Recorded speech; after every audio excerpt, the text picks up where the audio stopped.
Start.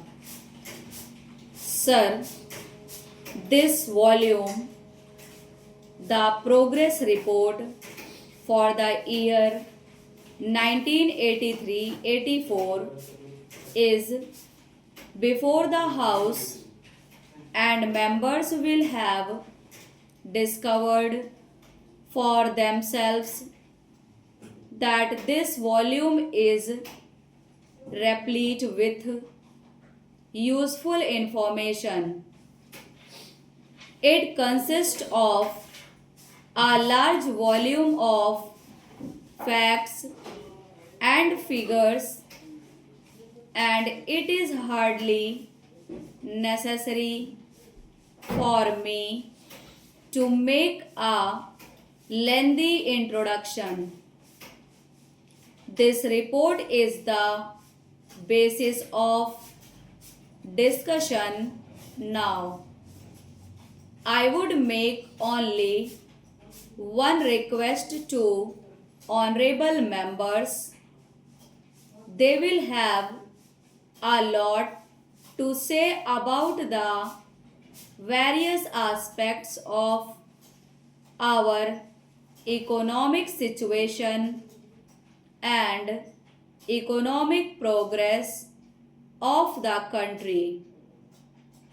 We would welcome all that they are entitled to make an appraisal of the activities.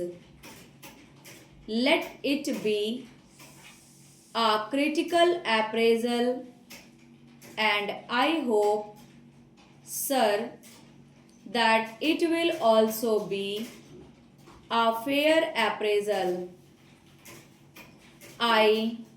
Doing so, we will have to think not of today, not of the conditions in which we are functioning, but we have to take our minds back to the days when the idea of a plan took shape that has been taken on them was conceived of. What were those conditions? It will be very easy for all of us to recall the days of anxiety through which we were passing then. We were not sure of our food supplies for the next month. We were, as some people said, living from ship to mouth. We had a certain nervousness about our food supply. We had, on account of frantic demands from all parts of the country to remove food from one part to another and rush it to places where stocks were low. We had to import large quantities, spending large amounts of foreign exchange. We had also to give heavy subsidies, and yet people were not satisfied, and they could not be. There were controls and there were difficulties experienced by many people. The quantities consumed then were low relatively to what a normal human being must consume. Sir, this was the situation in respect of food and in respect of other consumer goods Also, cloth was so difficult to obtain even to cover the minimum needs of an ordinary family. We have difficulties in other directions also, difficulties about transport and so on. And then it was in those very days that the problem of rehabilitation of displaced persons was prominent. We have started tackling it, but we had not completed that yet. Prices were rising, and so many people felt that all those high prices an average family could not subsist.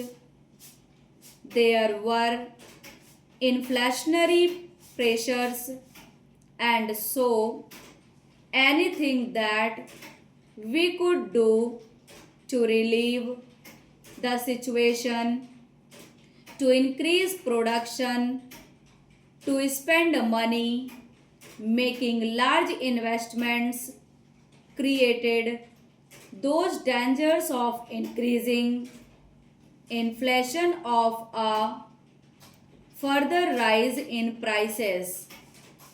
That was the dilemma. What is the position now when we judge of ourselves today? We should not think of today on the basis of conditions. Today we determine the future and our future performance, but so far as the past is concerned, it is these conditions that determined our present. What is it that we find today? Our major headaches have been relieved. Nobody can say that food is scarce. Nobody can say that cloth is not to be had. In the matter of transport, we have greatly improved, and our position in several other directions has also improved. For these things, it is not necessary to give any figures. The thing is there in the air, and it is part of everybody's experience in the country that the difficulties and the anxieties have more or less gone, and that we can breathe freely and can think of the future with confidence.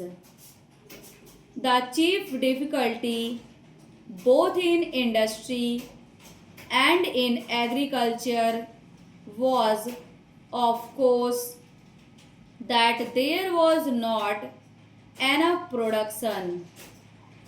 We were faced that the spectacles of high prices and scarcity of food, etc.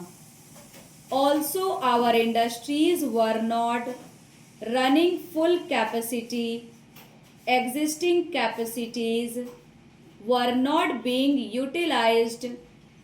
In the case of several industries, we were using only a part of that capacity. Therefore, agriculture was the key to the whole situation. We must produce more raw materials in order to run our industries well. Stop. लिख लिए हैं? नहीं लिख पाए? जो कि 700 word बोले हैं। एग्जैक्ट 700 वर्ड है। कॉपी कर लीजिए। दूसरे में